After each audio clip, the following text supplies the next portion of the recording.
When an emerging coastal economy strikes the right balance of climate and accessibility, the physical transformation happens fast. Empty shorelines give way to densely built luxury corridors in a matter of years. Sal Island in Cabo Verde is currently experiencing exactly this type of accelerated development.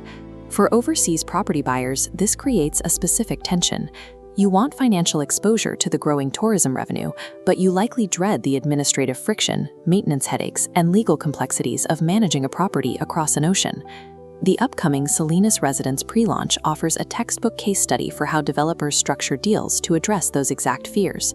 Depending on how you sign your contract within this single building, you will enter one of two completely opposite financial realities.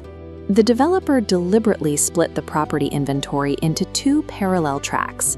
Block A is specifically for investment, and Block B is tailored for personal lifestyle. If you look at their official positioning, the distinction is hard-coded right into the offerings. Selecting the wrong block locks your capital into an asset structure that may actively fight your 10-year life goals, regardless of which floor plan you prefer. Our goal today is to decode this marketing brochure, map out the true payment schedules, and calculate the actual net yields of both paths. Acquiring property here forces a binary choice. You can buy total predictability, or you can buy total personal control. You cannot have both. Let's look at Block A. The engine of this offering is a 15-year Tourist Exploration Contract, or CET. The contract promises a guaranteed progressive gross yield. It pays 5% in year 1, steps up to 5.5% in year 2, and locks in at 6% for the remaining 13 years. Because the operator manages the unit, you pay zero condominium fees and zero maintenance costs during that entire 15-year window. But predictability comes with rigid limits. First, you lose control over the interior. The decoration, furniture, and layout are standardized to meet the hotel's needs. Second, your personal use is strictly capped at 4 weeks per year, and you are entirely locked out of the property during the peak holiday season from December 26th to January 26th. This chart shows how that advertised yield translates to your bank account. A 6% gross yield is immediately reduced by a 10% IRPS Cabo Verde local tax. Block A transfers all vacancy and occupancy risk to the operator. But it effectively turns you into a passive financial shareholder, not a traditional homeowner. Block B operates under completely different rules.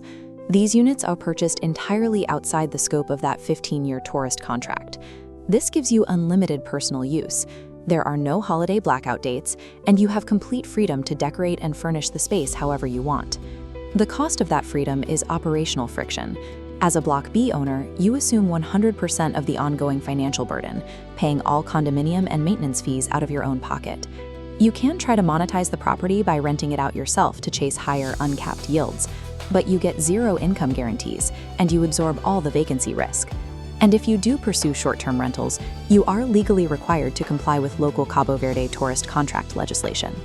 Block B trains away guaranteed passive income to give you ultimate lifestyle freedom, but it demands active management and ongoing funding to keep it running.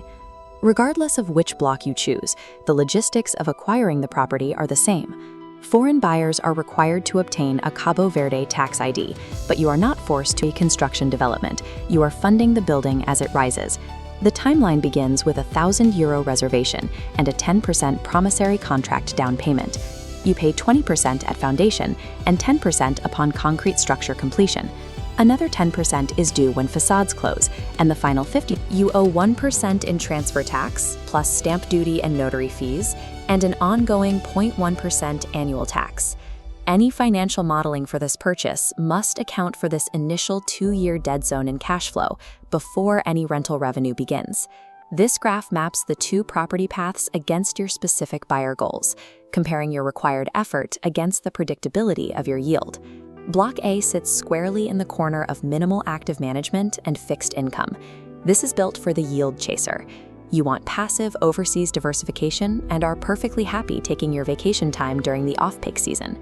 Block B occupies the opposite extreme, offering high control but highly variable financial returns. This suits the snowbird. You plan to spend months at a time on Sal Island, and prioritizing your personal freedom is worth the cost of maintaining the property.